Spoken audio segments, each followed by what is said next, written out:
thanks for joining me again on Grown Ass Women TV.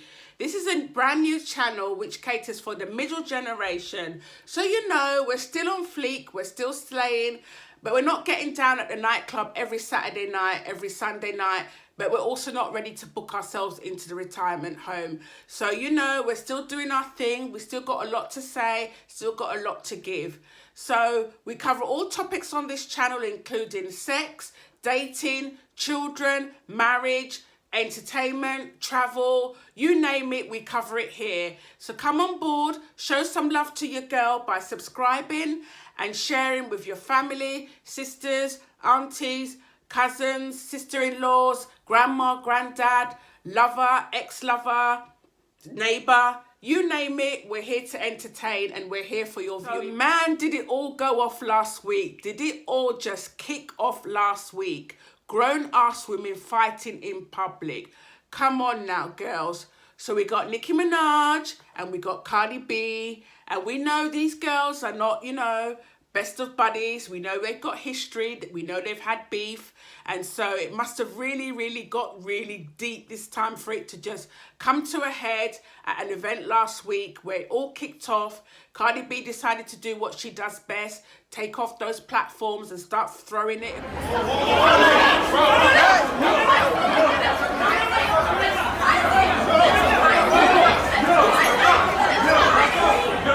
And it apparently all kicked off because Nicki Minaj decided that she was going to give her opinion about Cardi B's motherhood skills. Nicki Minaj, man, come on now. You know, mother and child, when you go down that road, you know it's only going to get nasty, and nasty it did get.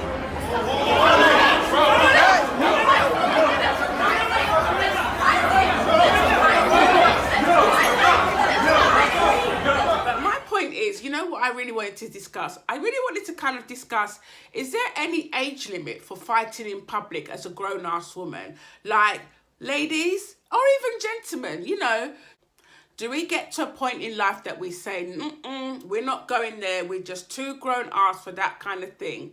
So yeah, it kicked off, and unfortunately, it would appear that Cardi B came off the worst with quite a nasty bump on her head, the side of her head, and apparently that was caused by Nicki Minaj's security. I don't know, the footage is not very clear. And you know, growing up, we've all had our little scraps, we've all had our little beef of one kind or another, you know, from school to high school to college. And some people even go as far as fighting at work, unbelievably. And I'm not gonna lie, I'm not gonna sit here and pretend I'm some kind of like angel. You know, I've had my scraps. I don't class myself as a violent person at all. And actually, when I see violence, it makes me actually really cringe. But you know, growing up, I remember when I was about 6 years old, got into a little scrap with another child, and it was kind of like we were pit against each other by our fellow classmates, and it was kind of like Nigeria versus Ghana. So yeah, we got into a little bit of a scrap, but you know, when you're a kid, you do. And even with my own children, my youngest one for sure, they was at school, and I was forever getting phone calls about her being involved in some fight or another with some girl or another about something or another. So, you know, we've been there, done it. But I think personally, from my point of view, when you get to a certain age, scrapping in public, come on now. Where's your dignity? You know, you're supposed to be grown-ass women, especially in Cardi B's case, with a child. And that's not to say that, you know, just because she's a mum, she can't voice her opinions or she can't tell it like it is. But to get physical, and we know Cardi B, once she gets physical, shoes come off, they start getting thrown, it gets pretty nasty. And I think also the thing that worries me a little bit is like, two grown black women, and you know how it goes already. They already have their theories of us being like angry black women. So aren't we already just feeding into their hands by this type of behaviour? Because at the end of the day, people are going to look at us and just think, yeah, there they go again. They're the hood rats, they're the ghetto queens, there's the divas, doing what they do, in their faces, throwing wigs, throwing shoes. And yeah, I just think that sometimes this kind of behaviour just plays into the hands of those people with their own stereotypes about black women. And also, what happened to being a lady? What happened to carrying yourself in a, in a dignified fashion? I mean, they were just all dressed up to the hilt. We got Nicki Minaj with the hair and the boobs. We got Cardi B looking fleek. Beautiful women. And then there they are scrapping like two women in the market, In our Ghanaian culture, we would call them bush, basically. Bush women. Bush is a terminology that basically means like, you've got no etiquette, you've got no class, you kind of class as like a bit of a villager with no behaviour. And you guys are icons, you're media icons, you've got fans following you as young as, I don't know, 8, 9, 10. This is the kind of message that you really want to put out there. Come on now. So, Angry Black Woman Part 2. Take 2. Serena Williams, my girl. Come on, man. What happened? Oh, they got my Serena upset. We already know at the pinnacle of her game. I mean, she is like sportswoman of the century with that beautiful melanin popping, that ass popping, that figure popping. I mean, the girl is just popping all over the place. And they now decide they want to upset my girl. Nah, come on now. Umpire, what are you doing? What are you saying? Serena cheating? Nah, that is just like below the belt. And to be honest, I kind of don't blame her because we all know Serena, professional to the max. She rarely kicks off. I mean, she probably queried the odd decision there, here and then. But the umpire coming at her for what? Cheating? Nah, she just well and truly kicked off and she really did let him have it. And you know what? Black angry woman, go for it, girl. Daughter, and I stand what's right for her, and I've never cheated. And you owe me an apology. You will never do that. Once I lose a game for what we're saying, that is not fair. At the cost her a game penalty. Say it. Say you're sorry. Well, then don't talk to me.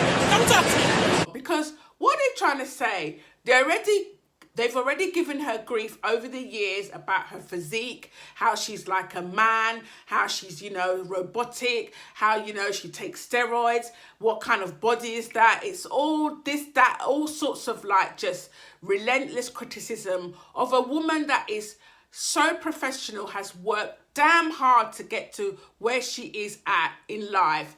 A beautiful mother, gorgeous wife, and now they want to come at her at the top of her game and say she's cheating. You see, this is what they do. This is what they do, and this is what they want to do. They always want to perceive us as the angry black woman when you want to put your case across or when you're trying to be heard and no one's hearing you. So yeah, she let him have it, man. She let him have it to the point that she just smashed that racket. I was like, man, this girl is like upset. And the thing that really gets me more than anything is, I'm about to really show my age now. There's a tennis icon called John McEnroe. Probably heard of him. If you're of my generation, probably not. But he's a white male tennis icon. And back in the day, he was notorious. Notorious. Serious! That ball was on the line.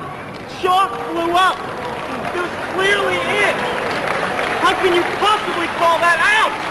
Now he's walking over. Everyone knows it's in this whole stadium. Right up front. No mistakes so far in this match, right? You haven't overruled anything. No mistakes whatsoever. 6 seconds. Answer my question! The question, jerk! For being a hothead, he would just go off on one at the least chance he would get. He would swear. He would forever be throwing his racket left, right and centre across the court. He was always at locking horns with the umpire. Even the ball and girl, ball girls, is it? And the ball boys.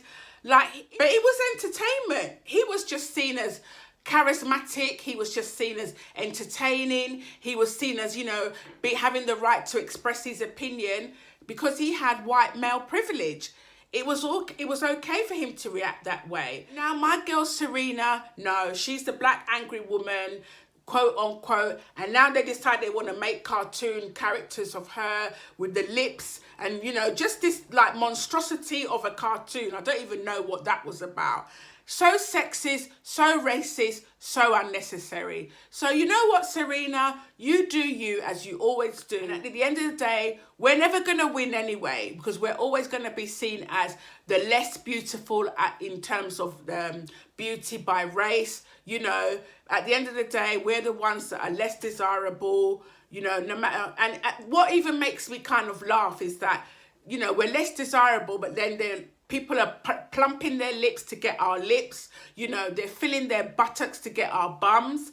You know, it's just ridiculous. We're the least favourable, the least beauty in the eyes of the beauty gurus, but yet you want to take all our feet. So you know what, Serena? You slay like you always slay, girl. Rock that ass, rock that figure, rock that tennis, and you just give it to them, girl, because you know what? We just had enough of this. So there you have it. Angry black woman versus angry black women fighting. What a week it's been. So if you've enjoyed this content, guys, please subscribe like I said. Please share, like, comment, all that good stuff. Please give me your comments. I would love to hear what you have to say about the events of this week. And you know what? Nicki Minaj, Cardi B, sort it out.